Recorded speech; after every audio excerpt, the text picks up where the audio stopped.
Buenas tardes, distinguidos representantes del Banco Mundial, distinguidos panelistas y participantes de este simposio.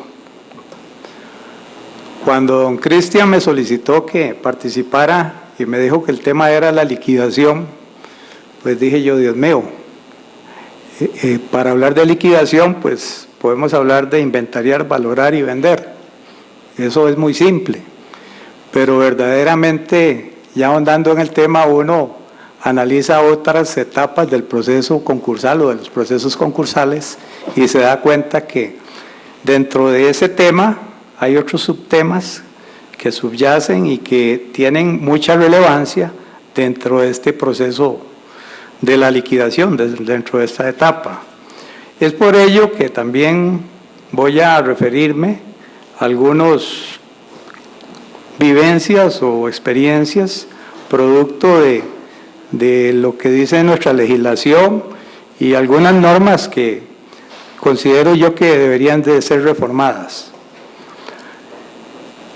En este simposio hemos hablado un poquito que tiene que ver con el tema de la liquidación, de la necesidad de especializar los juzgados, la tendencia moderna de reestructurar las empresas que son viables y con ello evitar la liquidación, tema muy importante, grupos de interés económicos, lo referente al alto costo de peritajes, avalúos, lo que se presenta en ciertos casos donde tenemos al curador peleando con el juez, los acreedores y con el deudor, como decía don José Rodolfo el día de ayer. Que en nuestro medio no tenemos plazos de liquidación, entonces, como decía don Alfredo, tenemos procesos concursales de muchos años. Luego, una empresa vale lo que es su conjunto, por ello es importante tratar de liquidarla así y no desmembrada. Esos temas, obviamente, inciden sobre el campo de la liquidación. Y acordémonos que la sentencia de quiebra en firme es muy determinante. Se entra de inmediato a la liquidación, es ordenatoria, no tenemos más caso que cumplir lo que ahí se dice.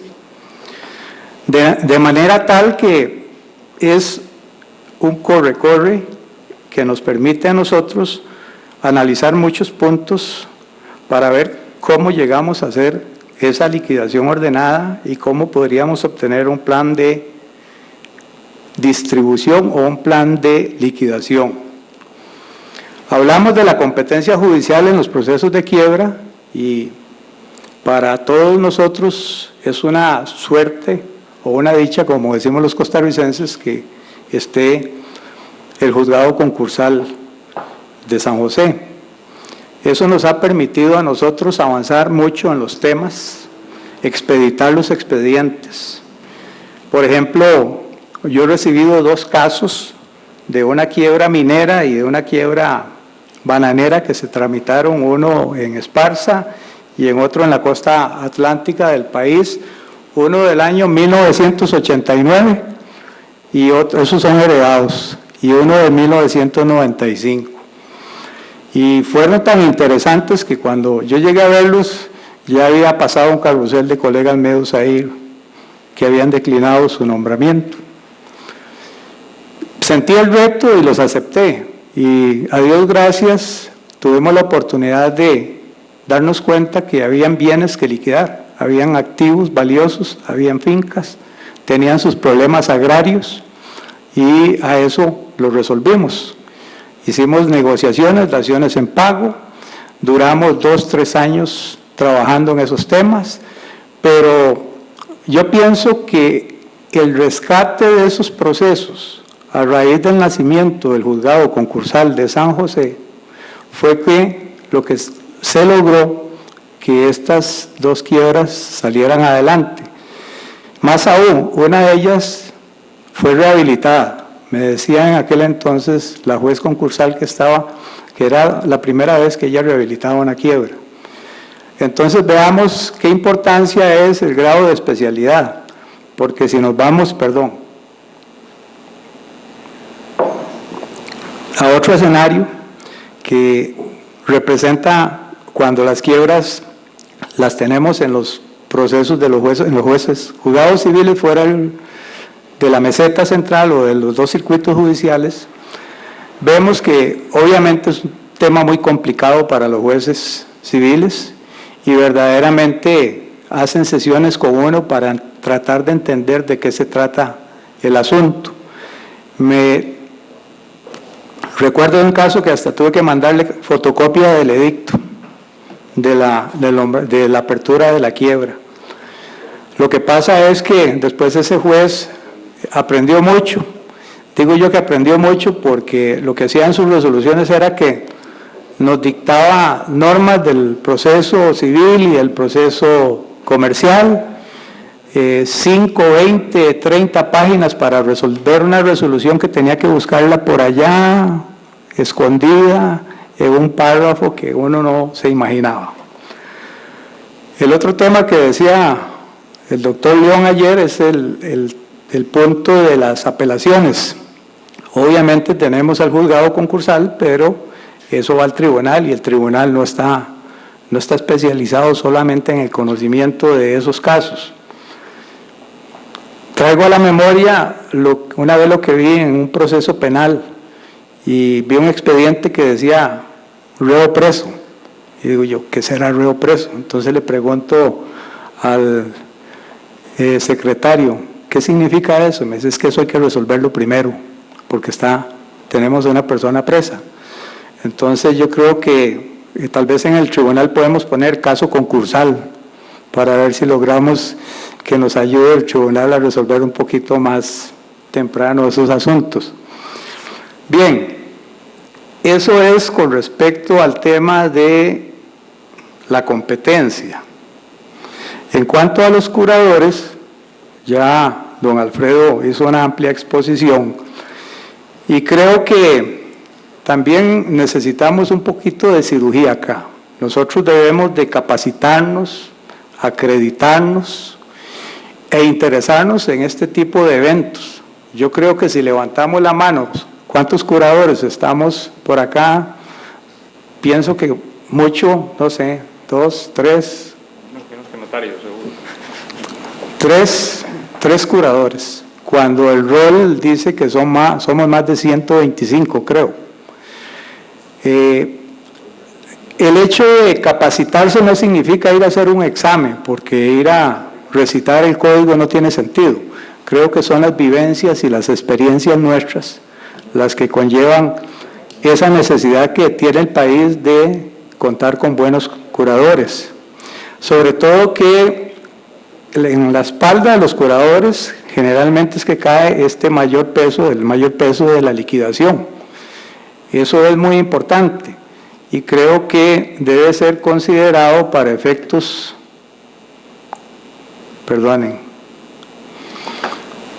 para efectos propios de los procesos que estamos viviendo hoy día. Luego vemos el tema de la retroacción del artículo 868 de nuestro Código de Comercio. Yo siento que tiene plazos extremadamente cortos, que son de 3 a 6 meses, cuando esos 6 meses uno hace un incidente para retrotraer los efectos de la quiebra. Bien lo dijo don Andrés hace un rato, que ya 5 o 6 años para atrás se empieza a palpar o a darse cuenta uno que la empresa está en crisis. Y resulta que nuestro código está, con todo respeto, muy obsoleto en esa parte. El efecto retroactivo tiene sus beneficios. Hace poco hicimos una revocatoria concursal en uno de estos casos y apenas nos dio el margen de los 6 meses. Llegamos como 5 punto algo porque se había ampliado el plazo por vía incidental.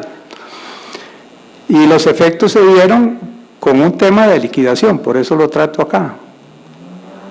A raíz de esa revocatoria concursal que todavía no ha terminado porque hay un banco de por medio y ese juicio tiene 8 años en este momento, pero como estaba uno de los bienes más valiosos de la quiebra, hizo un tercero una oferta y se logró negociar ahí parcialmente el proceso y tuvo resultados positivos la misma en cuanto a la liquidación como tal. Sabemos que la legislación extranjera fija plazos superiores de 1 a 2 años. Yo creo que este es un tema, como lo dice bien el simposio, reforma concursal, y debemos ir puntuando ahí qué es lo que ocupamos nosotros reformar. Voy a hacer un paréntesis. Pienso que el próximo seminario o simposio, como queramos denominarlo, debe ser ya como un comité de redacción de normativas que deberíamos de llevar a la Asamblea Legislativa. Si no se puede total, parciales, e irlas ahí haciendo el lobby con nuestros diputados para que se vayan aprobando. Pero normas como estas resultan muy importantes irlas modificando. Qué interesante el proceso penal de la quiebra. ¿Qué tiene que ver esto con la liquidación? Pues definitivamente nosotros como curadores y nuestro proceso penal tenemos 2 artículos que señalan abiertamente lo que es la quiebra fraudulenta y lo que es la quiebra culpable, el 231 y 232 de nuestro Código Penal, pero con las sentencias máximas de 6 años para la fraudulenta y de 2 años para la culposa. Por Dios, esto no puede ser. Ustedes dicen, debería ser más. Pues ahora viene otra situación que en la práctica tenemos. Resulta que, de acuerdo con una jurisprudencia reiterada de los tribunales de casación penal, para efectos de la prescripción de la acción penal, esa pena se reduce a la mitad. O sea, a 3 años y a 1 año. Y nosotros sabemos, bien sabemos, que este tipo de procesos penales, nuestros fiscales y nuestro Ministerio Público los andan obviando hasta donde haya lugar. Con lo cual, la posibilidad de que el proceso avance para llevar al quebrado o a los responsables a juicio demora más de 3 años. Muchas veces hemos encontrado en la práctica judicial las mismas fiscalías donde se pasan del expediente de un lado a otro para ver de qué manera no tratan ese tema. Y a mí me lo han dicho abiertamente que es que no les gusta ese tema. He encontrado resoluciones absurdas donde existen solicitudes de fiscales que piden el sobreseimiento porque no están los libros contables de la empresa. O sea, no lo puede entender uno así. Así es que esa reforma es necesaria. Necesitamos capacitarnos los curadores también, los jueces penales y fiscales y los litigantes, para poder darle un poquito más de énfasis a este tema, por cuanto bien sabemos que si un proceso penal relativo a estas 2 tipificaciones de quiebra fraudulenta y quiebra culpable van por buen camino, podría ser que en el proceso de la etapa de juicio haya un arreglo, y ese arreglo signifique parte de la liquidación. Además de ello, tal vez es importante tomar en consideración para los que litigamos en ese campo, que el artículo 20 del Código Procesal Penal permite la conversión de la acción pública a privada, cuando son delitos económicos. Esto lo aplicamos en un proceso y nos lo concedió el tribunal, y luego logramos avanzar sobre ese tema.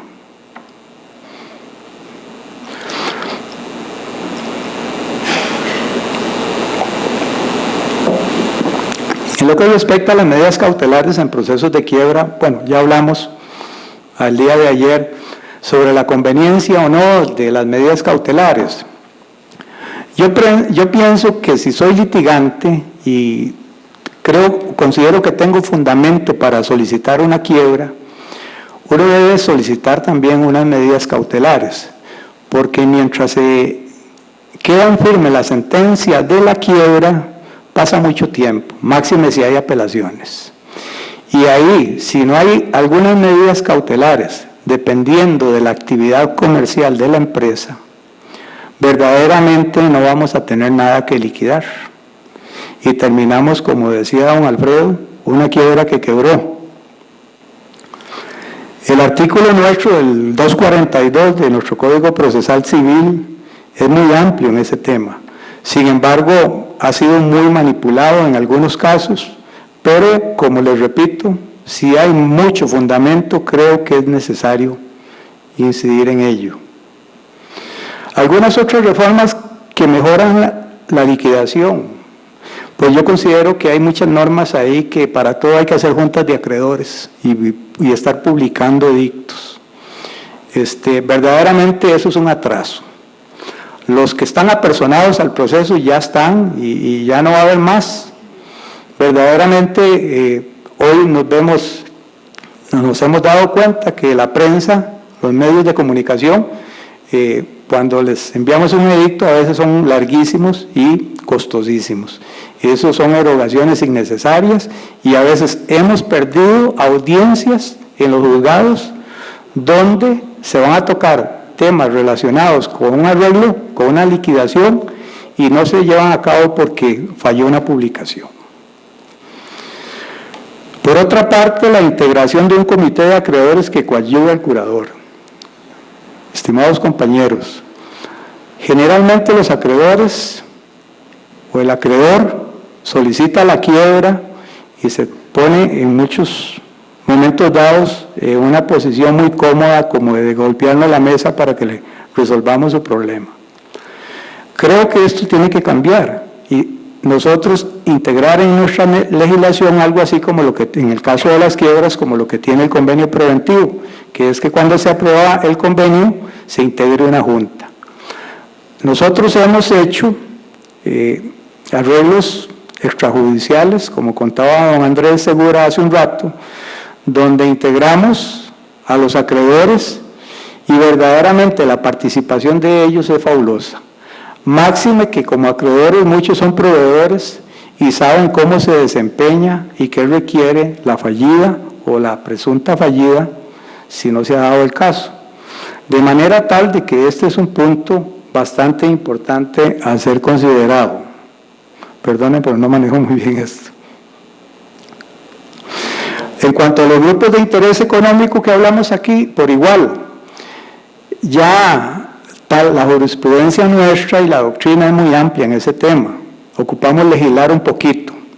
Don Cristian nos decía ayer en su tema que hay una norma que relaciona eso, que es el artículo 709 del Código Procesal Civil.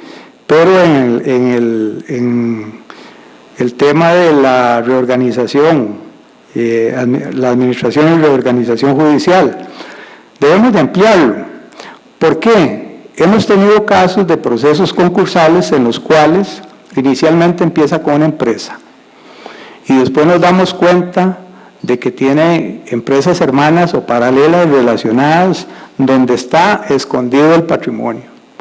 Y al integrarlas, inmediatamente ya no continúa la quiebra.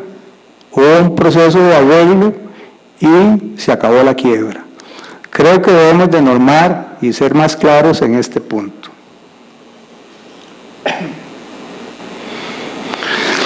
El tema de la incorporación de un código de conducta, entiendo que Andrés también se refirió a ese, creo que esto es muy importante porque verdaderamente a veces nos hemos encontrado en entidades financieras que le siguen dando oxígeno a una empresa en crisis. Y para darle ese oxígeno le piden otras garantías y algunas de esas garantías son patrimonio de la misma empresa. Ya esa institución sabe que la persona no va a salir, pero precisamente eso viene en detrimento posteriormente de la masa de acreedores.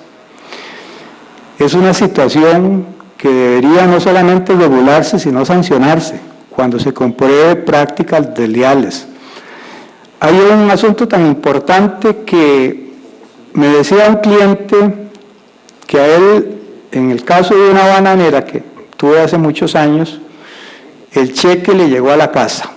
Él era un finquero y le dijo a un banco que tenía que hacer una empresa bananera porque ese era el auge en ese momento. Y literalmente me lo dijo así. Me dice: José Antonio, yo no me dedico a esto. Posteriormente la empresa quebró y obviamente se vio perjudicado en toda la situación porque perdió su finca, que en aquel momento era una finca ganadera a una finca bananera, y su patrimonio se le fue ahí. Yo creo que en muchos créditos podríamos utilizar en estos casos un refrán, que el crédito en esos casos va acompañado de su hermana mayor, que es la quiebra, porque prácticamente es evidente la situación.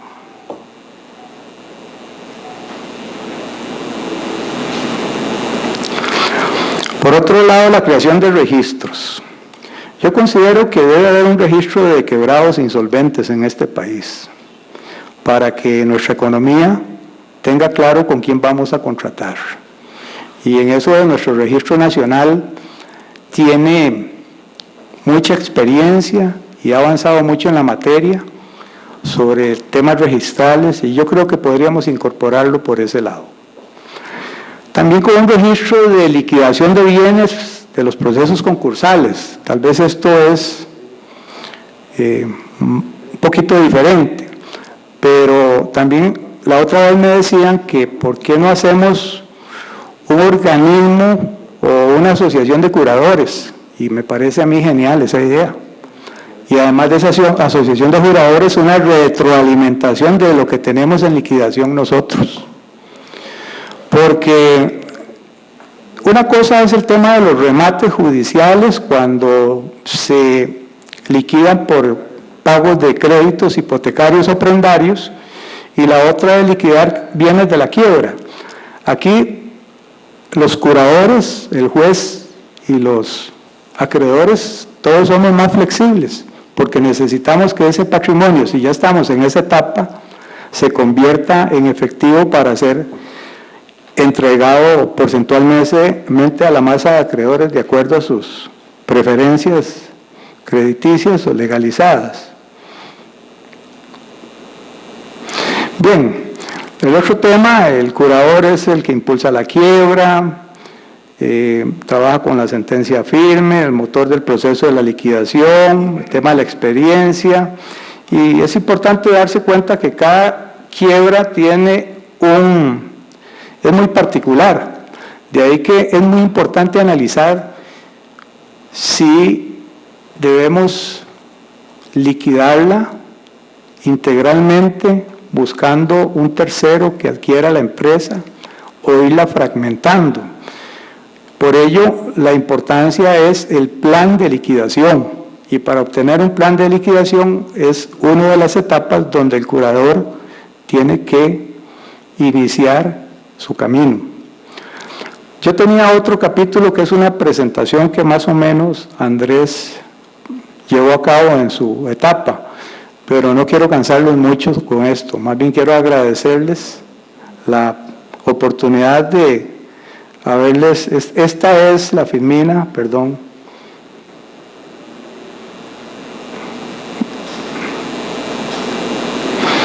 Andrés se refirió a ella. Si alguien quiere hacer alguna pregunta respecto a casos más prácticos, con mucho gusto estamos en la mejor disposición, y muchas gracias.